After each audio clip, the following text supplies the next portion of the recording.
brass and silver clock the size of a large pocket watch hangs in gimbals inside a locked box on the deck of His Majesty's ship Resolution, wound every day at noon by an officer who treats it as more valuable than the ship's guns.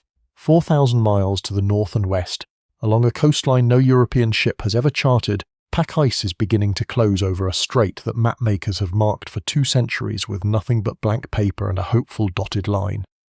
Between those two facts, a clock that can find a ship's exact place on Earth, and an ice-choked passage that might connect 2 oceans, sails James Cook, on a voyage his own officers will later say changed him. He had already mapped more of the Pacific than any man in history, and returned home twice a hero. This third voyage would ask him to do it once more, and it would not let him come home at all. What follows is the story of how the most careful navigator of his century sailed into a set of pressures, a decaying ship, an impossible assignment, and a meeting of 2 economies that valued the same iron nail for entirely different reasons, until his own methods turned against him on a beach in Hawaii. In the summer of 1776 on the River Thames, workmen are still caulking seams in the hull of His Majesty's ship Resolution, while her captain argues with the dockyard over what he did not order and cannot afford to ignore. James Cook is 47 years old, retired on paper, drawing a comfortable pension from 2 voyages that made him the most famous navigator in Britain, and he has just talked his way back onto a ship bound for the far side of the world. The excuse given to Parliament is simple and generous. A Pacific Islander named Omai, brought to London 2 years earlier as a curiosity and a guest, will be carried home to his islands with gifts, livestock, and the Royal Society's goodwill. The real assignment, folded into secret orders, Cook does not open until the ship is at sea, is harder and worth far more money. Parliament has offered £20,000, a fortune, to whoever finds a sea route linking the Pacific to the Atlantic through the top of North America, the fabled Northwest Passage. Cook is being sent to look for it from the wrong end, sailing up the unmapped west coast of a continent no European ship has properly charted north of Spanish California. He does not go alone into guesswork. Lashed into a padded box below deck sits a device that will do more to make this voyage possible than any chart Cook owns. A copy of a marine chronometer built by Larkham Kendall, a precise, temperature-resistant clock that keeps London time across months at sea and storms and the equator's heat. Compare that steady clock to the position of the sun at local noon, and a navigator can calculate longitude, his exact east-west position, to within a few miles, something sailors had guessed at with dead reckoning and prayer for 3 centuries. Cook had carried an earlier version on his second voyage and trusted it completely. He calls this one his trusty friend in his log. Every navigational triumph of this voyage, every coastline drawn accurately enough to still guide ships 2 centuries later, will run through that small ticking box. The ship carrying it, though, is not what it should be. Resolution has just returned from a 3-year voyage that left her seams strained and her copper sheathing torn, and the refit ordered before this new departure has been rushed and badly supervised. Cook complains in writing that the dockyard has done slipshod work he will be paying for in leaks for the next 3 years. He takes on a second ship, Discovery, commanded by Charles Clerk, a capable officer already showing a persistent cough that will turn out to be tuberculosis he caught, unluckily, guaranteeing a debt in a London prison the year before. Neither man knows yet how much that cough will matter. 2 ships, one aging and leaking, one commanded by a dying man, carry out of Plymouth Harbour in July of 1776 with a passenger to return home, a fortune in prize money to chase, and the best timekeeping instrument in the world locked in a box below decks. The clock will keep faith with them for 4 years. The ships and the men will not weather the voyage nearly so well. Omai stands at the rail as Resolution rounds the Cape of Good Hope, wrapped against a cold that never touches his home islands, watching an ocean he has already crossed once in the other direction. He had sailed to England in 1774 aboard a returning Royal Navy ship, been presented to King George III, painted by Joshua Reynolds in a formal portrait, and treated by London society as a living proof that a Pacific Islander could learn English manners as readily as any European. Now he is going home with the fruits of 2 years of English curiosity crammed into the ship's hold. Horses, cattle, sheep and goats meant to be the beginning of European livestock in the Society Islands, alongside muskets, gunpowder and tools that Cook privately worries will do his old friend more harm than good once the novelty wears off and rival chiefs start asking who controls the guns. The fleet's first real stop for supplies is not the tropics but a wind-scoured scatter of islands south of the Indian Ocean that Cook names the Kerguelen Group after their French discoverer, though his own sailors call it Desolation Island for the treeless, fog-bound misery of the place. There is nothing here worth the name of shelter, only penguins in staggering numbers and seals, hauled up on black rock, and the ships take on water and move on within days. From there the course bends east toward Tasmania, called Van Diemen's Land by Europeans of this period, where Cook anchors briefly in a bay and meets a small group of local Aboriginal people peacefully, trading nails for spears in an exchange that will repeat itself, with far higher stakes, at every Pacific landfall this voyage makes. Already the pattern is visible. Whatever the islanders are offered, the one item they consistently want most is a plain iron nail, a scrap of a metal none of their own tool-making traditions produce, and worth to them roughly what a small fortune in currency is worth to a European sailor. From Tasmania the ships cross to New Zealand, to the familiar anchorage of Queen Charlotte Sound, that Cook has used twice before, where his Maori acquaintances greet him warmly and where he learns, almost as an aside during a friendly conversation, that a boat's crew from a previous French expedition had been killed and eaten here only a few years earlier. Cook records the story without much alarm. He has anchored in this cove 3 times now and never had trouble. He does not know yet that the ease of these first calls, the friendly nail trades, the warm reunions, the sense that he understands these waters and these people better than any European alive, is exactly the confidence that will make the next 18 months more dangerous, not less. The ships take on water, wood and fresh greens, mend what the long crossing has strained, and turn north toward Tonga, where Omia's homeward journey and Cook's secret assignment both, for a while, quietly wait their turn.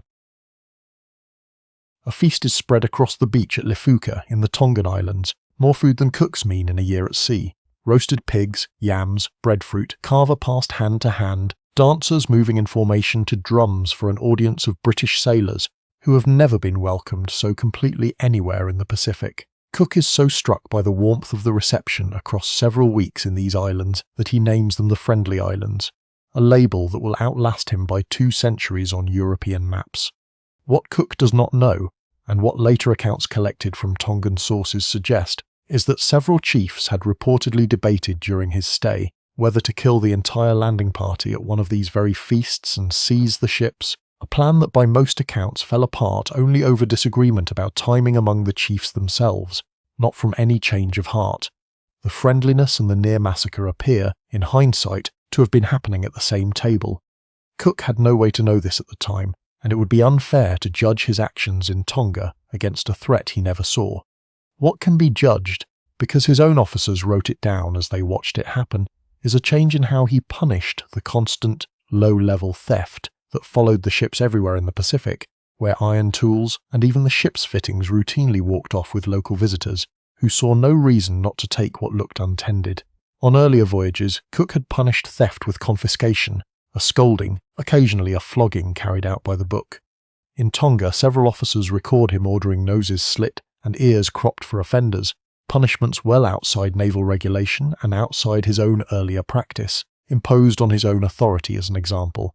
One officer, David Samwell, later a ship's surgeon on this voyage, would write plainly that Cook's temper had grown shorter, and his punishments harsher than the men who had sailed with him before recognised. Historians who have studied the surviving logs are divided on why, and the honest answer is that no single cause explains it cleanly. Some point to chronic illness. Cook had suffered a serious intestinal complaint on the second voyage that some biographers believe may have recurred and worsened, possibly from a parasitic infection, though the medical evidence is thin and this remains a hypothesis rather than a settled diagnosis. Others point simply to exhaustion, 7 years of nearly continuous command at sea, and the strain of an assignment he had not wanted to take on again. Whatever the cause, the pattern established in Tonga harsher punishment for the same small thefts that had always dogged these voyages will repeat and escalate at every island still ahead, in Tahiti, in Hawaii, until it reaches the one theft Cook will not be able to punish his way out of. The ships take on fresh water and provisions, the feasts continue to the last day, and Resolution and Discovery sail on toward Tahiti, with a captain his own crew has started quietly to describe as changed. Horses come ashore at Tahiti for the first time in the island's history, swum from the ships and led up the beach on ropes, while a crowd that has never seen a four-legged animal larger than a pig watches in open astonishment. Omai is home. Cook has spent the better part of a year keeping him fed, entertained, and equipped for exactly this moment, and the unloading of cattle, sheep, goats, and a house built in England and shipped out in pieces for Omai to live in becomes, for a few days, the most remarkable spectacle these shores have seen. It does not go entirely to plan. Omar's own standing among Society Islanders turns out to be far lower than his London hosts assumed. He is not close to the ruling families whose favour his safety depends on, and much of what he brings home will be resented, borrowed, or simply taken by chiefs with more real, local authority than his English friends ever understood. The iron trade that has followed the ships since Tasmania reaches its most intense pitch here. Nails have become something close to currency across the Society Islands. A single ordinary iron nail, worth almost nothing in England, buys services, food, sometimes intimacy, and sailors soon discover they can pull nails directly out of the ship's own structure to trade privately, weakening the hull's fastenings in a slow theft the officers can never fully police. Cook records his frustration at watching his own vessel cannibalized nail by men who should know better, but the demand on shore is bottomless, and the temptation among his own crew, thousands of miles from any pay they can spend, proves impossible to fully suppress. The darker turn comes at the nearby island of Maria. A goat given as a gift is stolen, a small loss by any measure, and when the local chiefs are slow to help recover it, Cook orders a punishment far out of proportion to the theft. Several war canoes, along with a number of houses near the shore, are burned on his direct order, a scale of retaliation his own men had never seen him authorise before, even against far larger insults on earlier voyages. Ship's clerk William Bailey and other officers record the destruction with evident discomfort, one calling it needlessly severe. Cook does not record much justification for it in his own log beyond noting that the goat was eventually returned. It is a small, ugly episode by the scale of what the voyage will eventually become, but it is a clear data point in the same pattern building since Tonga. A captain answering minor property loss, with punishment several sizes too large, on islands where his personal authority has, until now, never needed to be proven by force. Omai is settled as best his English gifts allow, the goats and cattle left in the care of chiefs who show little intention of protecting either the animals or Omai himself for long, and the ships turn north, toward islands no European chart has ever shown. A sailor named William Griffin stands at the gratings on Resolution's deck while the boatswain readies the cat, waiting to receive 24 lashes for a theft that, 2 voyages earlier, would likely have cost him a scolding and the confiscation of whatever he had taken. The punishment log for this third voyage, when officers who sailed on all 3 later compared it against their memories of the first 2, shows more floggings, delivered for smaller offences, than either previous expedition recorded across a comparable stretch of time. This is not a single dramatic incident. It is a slow accumulation, entry after entry in the log, that several officers noticed and worried about enough to write down privately, even while none of them dared question their captain's judgment openly.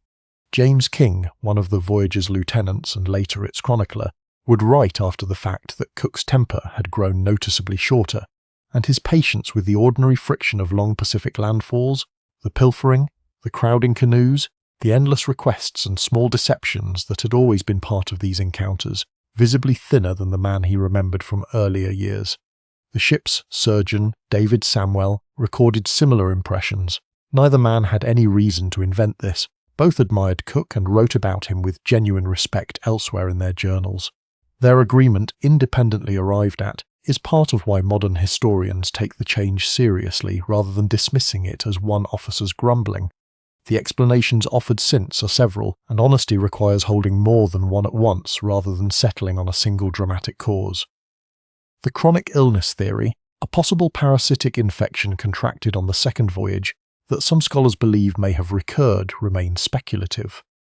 The surviving medical evidence does not confirm it, only leaves it plausible. Simple accumulated fatigue is a less dramatic but perhaps more defensible explanation.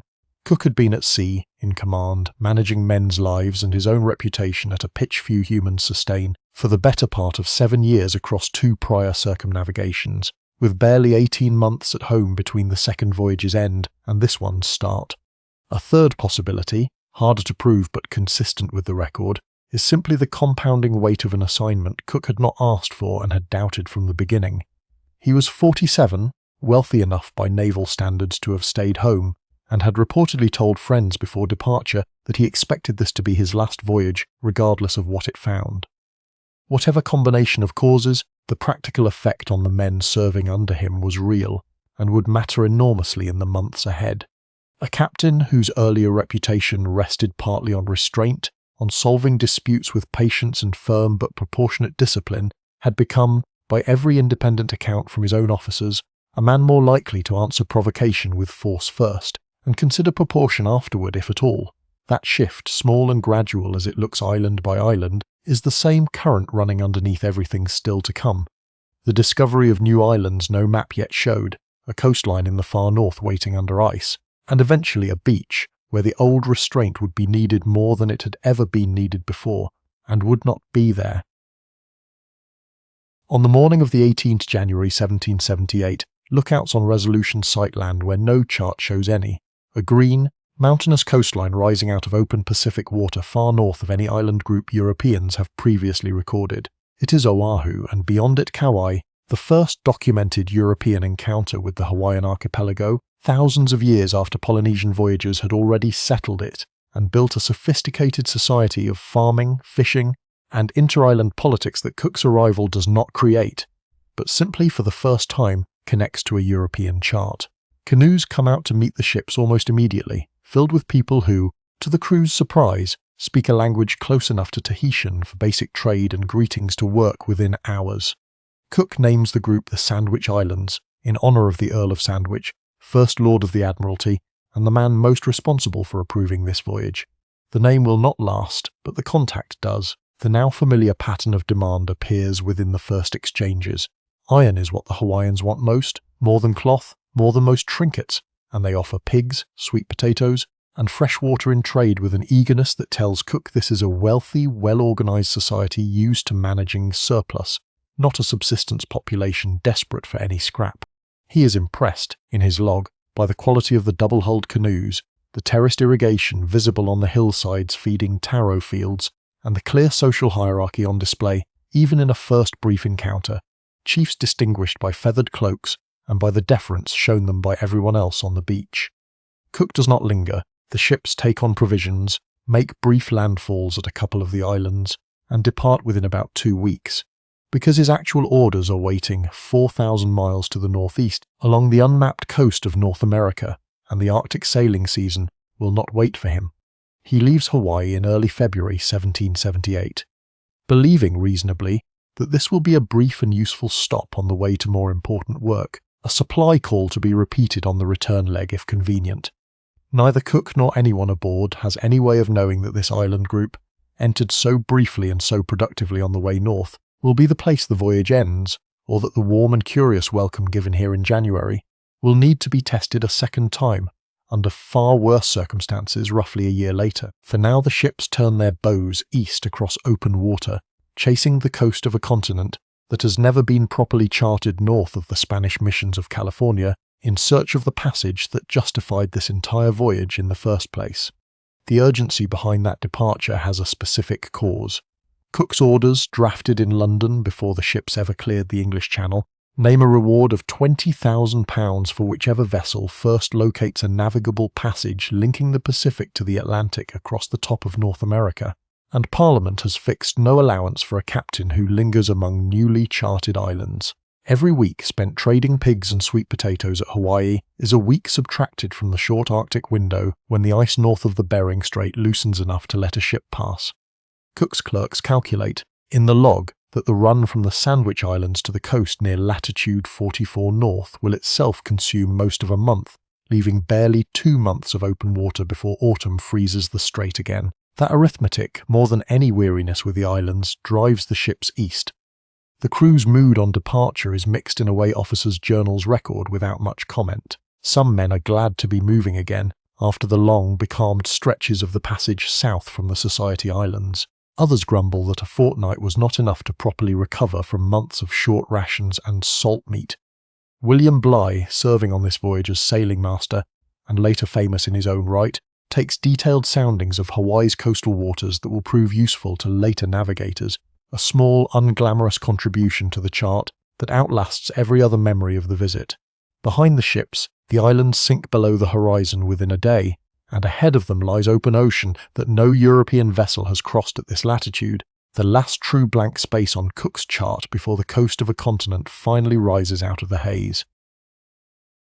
Fog lies thick along a coastline of dense forest and steep inlets. When Resolution and Discovery finally raise land in early March 1778, further north and considerably later in the season than Cook had planned, after weeks of storms had battered both ships and opened fresh leaks along seams, the rushed London refit had never properly sealed. The anchorage they find, a deep, sheltered inlet on the west side of what is now called Vancouver Island, is home to the Nootka people, whose large plank houses, sophisticated whaling canoes, and immediate confident approach to trade tell Cook within hours that he has met a coastal society with an established commercial relationship to the sea, not an isolated outpost. He names the place Nootka Sound, and the ships stay nearly a month, an unusually long pause forced by the urgent need to recork hulls that are, by this point in the voyage, taking on water faster than the crews can easily manage. The trade that develops here will outlast the voyage itself and reshape the entire North Pacific coast within a decade. The Nootka want metal above almost anything else, exactly the pattern seen across the Pacific, and in exchange the crews are offered sea otter pelts, thick, glossy, extraordinarily warm furs that the sailors accept mostly out of curiosity and take with them out of simple habit rather than any sense of their worth. Nobody aboard yet knows that these same furs, sold almost as an afterthought in the Chinese port of Canton 2 years later on the voyage home, will fetch prices high enough to start a maritime fur rush, drawing British, American, and Russian trading ships back to this coast within a few years, permanently altering the region's economy and, eventually, its politics, in ways Cook never lived to see and never intended to trigger. The hull repairs occupy most of the stay, sailors working waist-deep in the inlet-us cold water to recork seams while local canoes circle, curious and largely unbothered, occasionally trading fish and furs for the nails and metal scraps that never stop being the most desired item in every single Pacific port this voyage visits. Cook records the Nootka with evident respect, noting their skill at woodworking and their firm, businesslike approach to trade, a marked contrast to some of his harsher observations elsewhere on the voyage. There is little of the friction seen in Tonga or Moorea here, partly because the stay is shorter and more focused on repair than provisioning, and partly, historians suspect, because Cook's men have less direct contact with Nootka chiefs and less occasion for the kind of small property disputes that had turned ugly further south. By early April the ships are patched well enough to sail on, the coast still stretching unmapped to the north, and the search for a passage that does not, in fact, exist where Cook is looking for it continues into colder water. Resolution's bow pushes into fog off a headland that will later be named Cook Inlet, in what is now Alaska, and for weeks in the spring and early summer of 1778. The ships work their way along a coast that keeps promising a strait, and keeps delivering another dead-end bay instead. Cook charts Prince William Sound, works up the long inlet that briefly raises hope of a passage before revealing itself as a river mouth, and continues northwest along the Alaska Peninsula and out through the chain of the Aleutian Islands, meeting indigenous peoples at nearly every anchorage, most encounters brief, professional, and free of the harsher friction seen further south. By late July the ships pass through the Bering Strait, the narrow gap of water separating Asia from North America, into the Chukchi Sea, waters no British ship has ever sailed. What waits there is the answer to the entire voyage's second purpose, and it is not the one anyone hoped for. In early August, near latitude 70 degrees 44 minutes north, the ships meet a solid wall of pack ice stretching from horizon to horizon, 12 feet high in places, with walrus hauled up on its surface by the hundred, an obstacle no wooden sailing ship of this century can push through or sail around. Cook works the coastline in both directions looking for a gap, naming a point of land icy cape for the ice permanently fixed against its shore, and concludes correctly that there is no navigable northwest passage to be found through this route in this season, and probably not in any season a sailing ship of his era could exploit. The £20,000 prize that had justified the voyage's second, secret purpose from the start recedes, in the space of a few log entries, from live possibility to closed question. The retreat south is not a failure so much as a hard, useful answer to a question that had genuinely needed answering.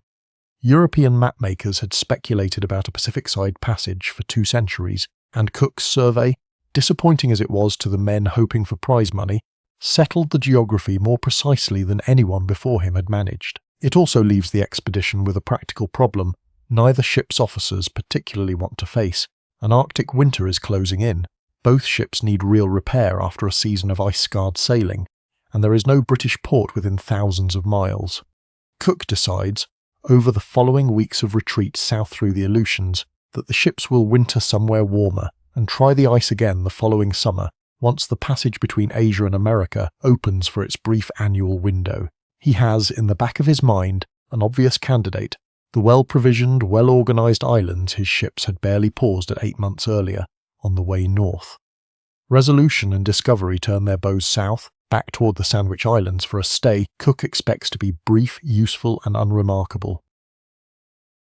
The ships spend nearly 7 weeks in November and December of 1778 doing something that frustrates Cook's own officers.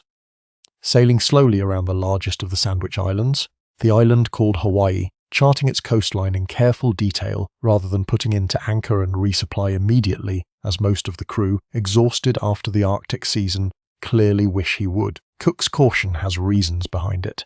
He is wary of committing 2 damaged ships to an unfamiliar anchorage on a coast he has never surveyed, and he wants a full chart of the island before deciding where best to winter.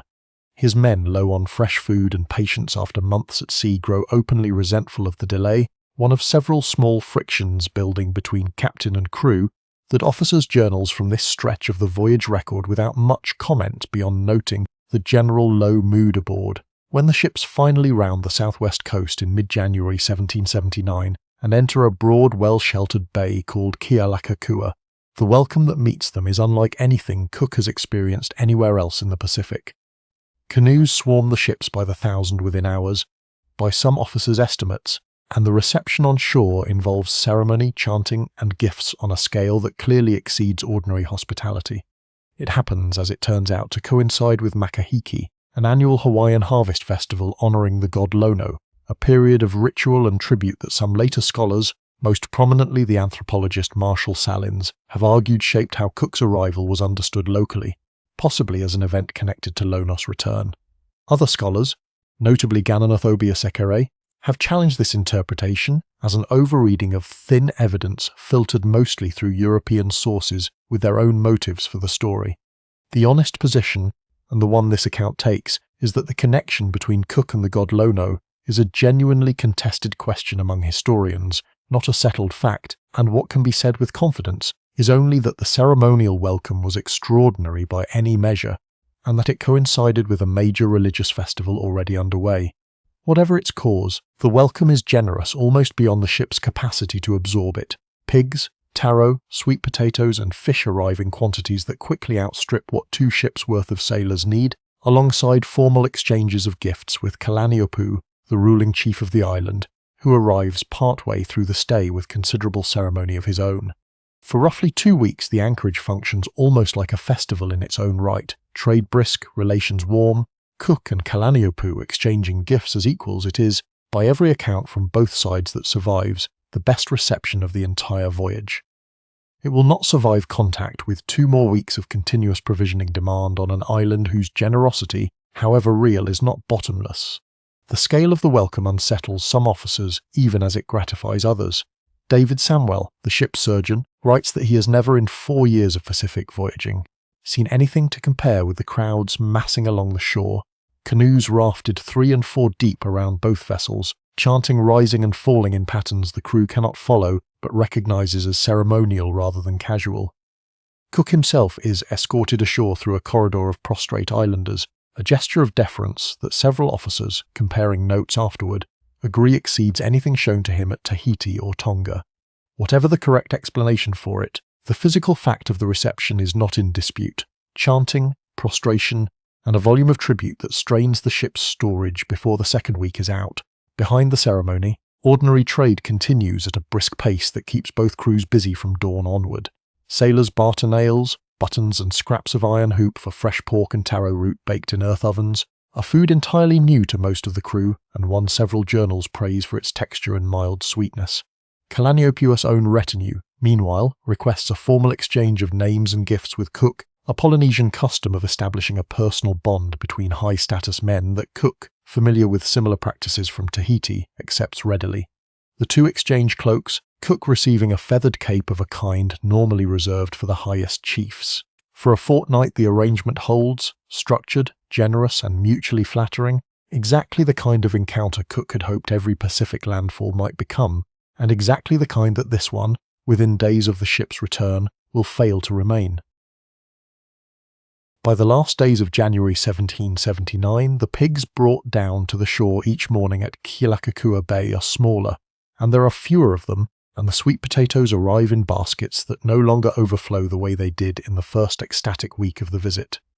2 crews worth of sailors, several hundred men between the two ships, have been eating steadily off this one district's harvest for close to 2 weeks, and the strain is visible to anyone paying attention, which by this point includes both Cook and the Hawaiian chiefs managing the tribute on their end. Some officers begin to sense, correctly, that they have overstayed a welcome that was never meant to be indefinite, whatever ceremonial framework had made the first days so generous. The warmth that defined the opening weeks starts in small ways to fray. Requests for provisions are met with more visible reluctance. A few minor thefts occur on both sides of the relationship in a sense, sailors and Hawaiians each occasionally taking small items from the other, though as everywhere else on this voyage it is the crew's constant demand for provisions and the Hawaiians' occasional theft of ship's fittings, driven by that same relentless island-wide appetite for iron, that generates the friction officers' note in their logs. Kalaniupu, according to several accounts, begins gently signalling that it may be time for the ships to move on, a suggestion Cook, low on urgency and perhaps still reading the situation through the lens of the earlier warm welcome, does not immediately press to act on. When the ships finally weigh anchor and sail out of Kealakekua Bay on the 4 February 1779, the departure is, by most surviving accounts, cordial enough on the surface, farewells exchanged, final gifts given, no open hostility recorded by either side. But the underlying relationship has shifted from the effusive welcome of 2 weeks earlier to something more like relief on both sides that the visit is ending before it curdles further. Cook's intention is to sail north to resume the Arctic survey once the season allows, retracing the route that had ended at the wall of ice the previous August, and by every reasonable expectation aboard both ships, Kealakekua Bay should now be behind them for good. The plan holds for exactly 3 days. Officers begin keeping a close account of what goes ashore and what comes back, a bookkeeping habit visible in several surviving logs from these final days at Kealakekua, where the first week's trade brought pigs by the dozen, with no haggling at all.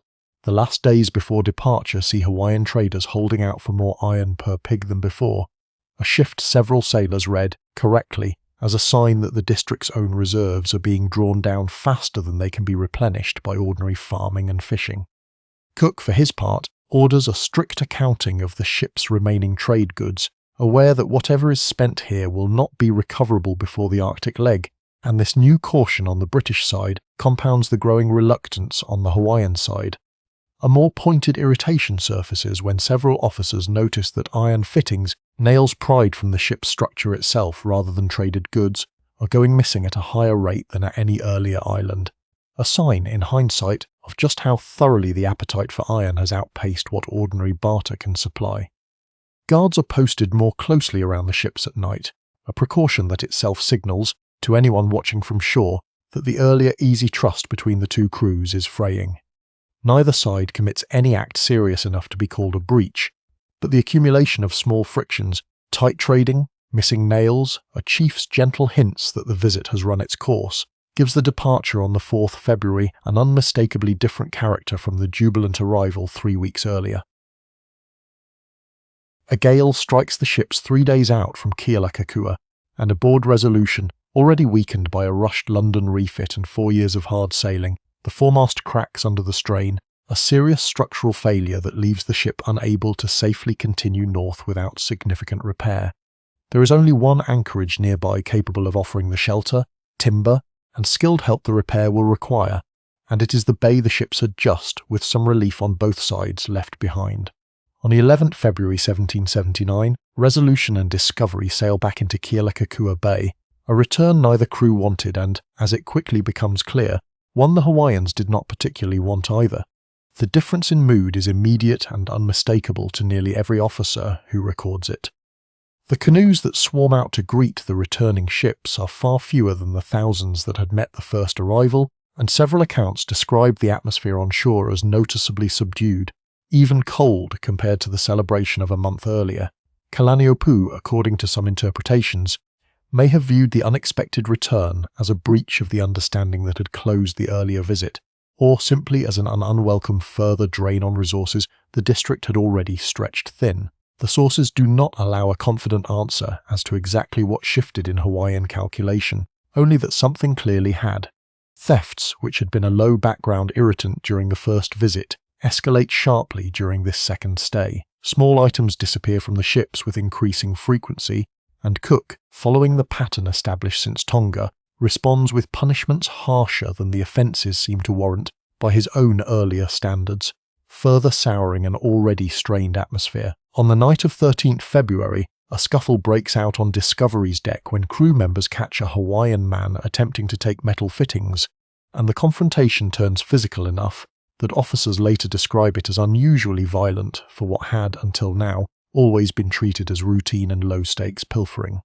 The following morning, the 14th February, the crew discovers that Discovery's cutter, one of the ship's small boats, has vanished from its mooring overnight, almost certainly taken for the iron in its fittings, same iron hunger that has driven every trade and nearly every theft across this entire voyage's 4 years in the Pacific.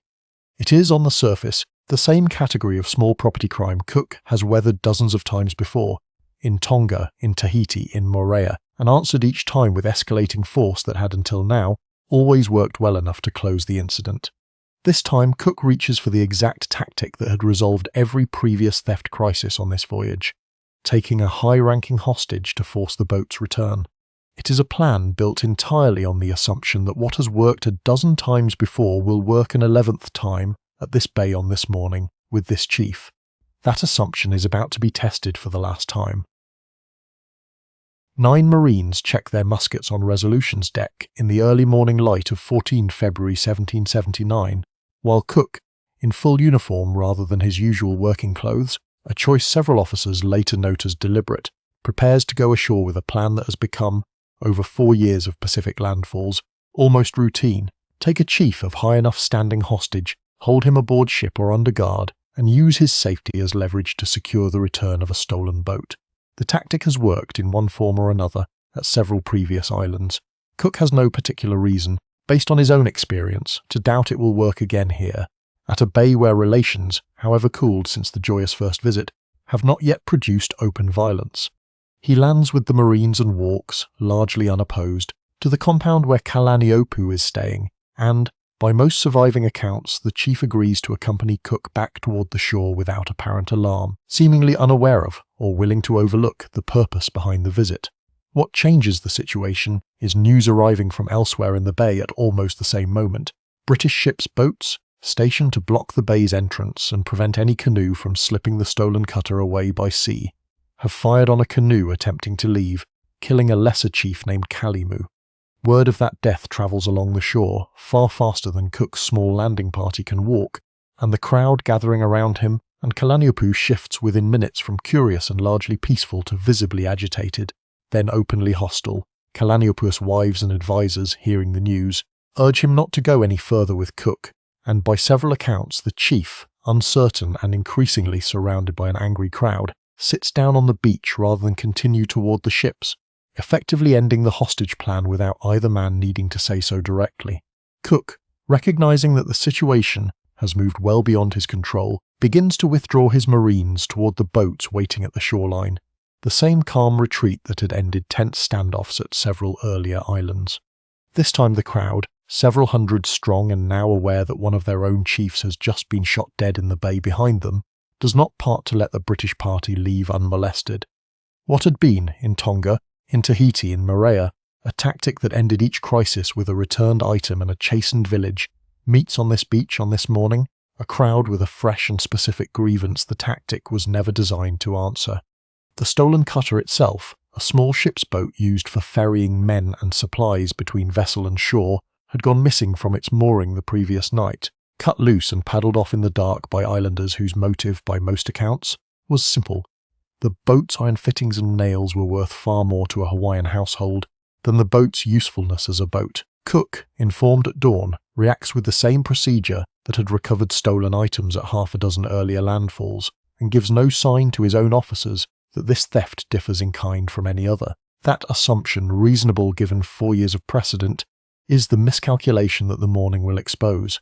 As Cook and the Marines move back toward the shoreline, with the crowd thickening and growing louder around them, several officers who witnessed the scene from the ship's boats later describe a specific, escalating rhythm, stones thrown first from the edges of the crowd, then a chief pressing close to Cook with a dagger visibly, if not yet aggressively, displayed, then Cook himself, according to the most detailed surviving accounts, striking the man away with the flat of his sword rather than its edge, a restrained response consistent with his usual preference for de-escalation over violence.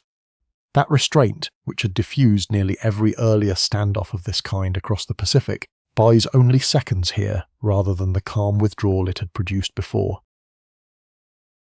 A man in the crowd near the water's edge raises a weapon toward Cook, and by most surviving eyewitness accounts, Cook responds by firing a shot from one of his 2 pistols, loaded only with small shot rather than a killing charge, apparently intending to warn rather than seriously wound. It does not have the deterrent effect he expects. The crowd, already primed by news of Calamus' death minutes earlier, surges forward rather than retreating, and in the chaotic minutes that follow, Cook, 4 Marines, and an unknown number of Hawaiians are killed in the shallow water and on the rocks at the shoreline, while the surviving Marines and boat crews retreat under fire to the ships anchored in the bay. The confrontation from the first shot to the final retreat is over in a matter of minutes. Several officers watching from the ships describe it as almost impossible to follow clearly through the smoke and the press of bodies on the beach. What exactly happened to Cook's body in the immediate aftermath is contested in the surviving accounts, though enough converges to establish the broad outline. His remains were taken by Hawaiians ashore rather than recovered immediately by his own crew, and by most historians reading of the sources, this reflects Hawaiian mortuary customs for a person of exceptionally high status, rather than any wish to further desecrate an enemy. Some of the honours given to Cook's remains by several later accounts closely mirrored the treatment given to a high chief. Negotiations for the return of at least part of his remains began within days, conducted through intermediaries on both sides, and after several tense exchanges, a portion of Cook's remains was recovered and returned to the ships roughly a week after his death. The ships themselves, in the days immediately following, exact a heavier retaliation than the initial confrontation. Several coastal villages burned and a number of Hawaiians killed in reprisal raids ordered by Clerk, now in command, before calmer heads among the officers and, by some accounts, among Hawaiian intermediaries as well, managed to negotiate a truce sufficient to complete repairs and depart the bay peacefully. On the 21 February 1779, what remains of James Cook's body is committed to the sea in Kealakekua Bay with full naval honours, a burial his own men perform with evident grief. Several journals from the voyage describe the crew, hardened as they were by 4 years at sea, visibly shaken by the loss of a captain most had sailed under for years and, whatever the friction of the preceding months, genuinely admired. The bay that had offered the warmest welcome of the entire Pacific voyage, and then, on its second visit, the worst violence of the entire Pacific voyage falls behind the ships as they sail north one final time, carrying orders that now, with both original commanders gone or dying, no one aboard is entirely certain how to complete. Word of Cook's death reaches the ships within minutes, carried by the Marines and boat crews retreating under fire, and Clerk, now senior officer aboard Discovery, faces an immediate command decision with no clear precedent to follow, whether to launch an immediate assault to recover the body by force or to hold fire and attempt negotiation, while the crew's own grief and fury are still raw. He chooses negotiation first, a decision several of his own officers privately question at the time, though it is this choice, sustained over several tense days of intermediaries moving between ship and shore, that eventually secures the partial return of Cook's remains without a wider massacre on either side. The voyage's official orders do not simply evaporate with Cook's death. Command passes to Clerk, already visibly ill with the tuberculosis that will kill him within the year, and then, after his death off the coast of Kamchatka some months later, To John Gore and finally to James King, officers far junior to Cook and never intended by the Admiralty to finish a voyage of this scale. They complete the Arctic survey as ordered, confirm once more that no passage exists at a latitude a ship can safely sail, and turn the ships home by way of Macau and the Cape of Good Hope, arriving in England in October 1780 with news that has already, by slower channels, preceded them. The charts Cook drew before Kealakekua Bay outlive him by more than a century, copied and recopied by every navy that sails the Pacific after him. The manner of his death, argued over by scholars ever since, outlives the charts. Charles Clerke, already dying of the tuberculosis he had carried since before the voyage even began, takes command of the expedition after Cook's death and, honouring the orders both men had sailed under, pushes the ships north one more time in the summer of 1779 to make a second attempt at the ice-choked strait that had stopped Cook a year earlier. The result is the same. Pack ice, thick and unyielding, blocks any passage near Icy Cape exactly as it had before, confirming what Cook's first attempt had already shown, that no northwest passage navigable by an 18th century sailing ship exists along this route. Clerke dies at sea off the coast of Kamchatka in August 1779, only months after taking command, and leadership passes finally to John Gore, the expedition's most senior surviving officer, who brings both battered ships home to England by way of Macau and the Cape of Good Hope. Arriving in October 1780, more than 4 years after they had first sailed from Plymouth. The voyage that returns is, on almost every practical measure, a triumph wrapped around a tragedy. The chronometer that had ticked faithfully in its padded box through Arctic ice, tropical storms, and the deaths of both the expedition's original commanders proves, on analysis back in England, to have kept remarkably accurate time across the entire 4-year voyage, vindicating Larkham Kendall's design and cementing the chronometer rather than the older and far less reliable method of lunar distance calculations as the future standard for finding longitude at sea. The charts Cook's officers bring home, of the Hawaiian Islands, of the Pacific Northwest coast from Oregon to Alaska, of the Bering Strait and the edge of the Arctic ice, remain the most accurate maps of those coastlines available to European navigators for the better part of a century, used by explorers, traders, and naval officers long after everyone who had sailed on this voyage was dead. The consequences reach further than any chart can show. The sea otter furs traded almost casually at Nootka Sound, sold for startling prices at Canton on the voyage home, trigger a maritime fur rush that draws British, American, and Russian ships back to the Pacific Northwest coast within a handful of years, opening a chapter of contact, competition, and eventual colonization for indigenous peoples along that coast that Cook's brief, largely peaceful visit never intended and could not have foreseen. The Hawaiian Islands, entered so briefly and so productively in January of 1778, become, after news of Cook's death spreads through the British and American press, a fixed point on the map of the wider world in a way they had never been before, drawing traders, missionaries, and eventually annexation in the century that follows, a chain of consequence that began with a single stolen boat and a shot meant only to warn. What the voyage leaves behind in the end is a strange double inheritance. It leaves the tools, the chronometer proven, the coastlines charted, the navigational method perfected, that would let every subsequent generation of sailors move through unfamiliar water with a confidence Cook's own generation had never possessed. And it leaves, folded into the same 4 years, the record of exactly how that confidence could curdle. A captain whose restraint had once been his signature, answering small thefts with punishments that kept outgrowing the offence. A hostage tactic that worked until the one morning it met a crowd with a fresh grief instead of a chastened village. An iron nail wanted so badly on both sides of an ocean that it was worth, in the final accounting, a captain's life. The clock kept perfect time to the very end. It was the judgment around it that finally ran out. The chronometer that outlived James Cook by decades sits today in a museum case in London, its brass casing dulled but its mechanism, when tested by later engineers, still capable of the accuracy that carried it faithfully through 4 years and 2 commanders' deaths. The charts his officers drew from Hawaii to the Bering Strait outlived the empire that commissioned them, redrawn and refined, but never fundamentally overturned for 100 years. What did not survive, in the end, was the balance the whole voyage had depended on from its first day out of Plymouth. A navigator's exact tools set against a temperament that grew less exact with every island, An economy of iron nails that meant one thing in a London shipyard and something closer to survival and status on a Pacific beach, a tactic that had solved 11 crises answering a 12th that was never like the others. Kealakekua Bay still curves the same shallow arc of water it did on the morning of 14 February 1779, black lava rock meeting a calm anchorage that had, within the space of one winter, offered the warmest welcome and then the worst violence of a 4-year voyage around half the world. The lamp Cook carried into that water was precision itself, the surest navigational method his century had ever built.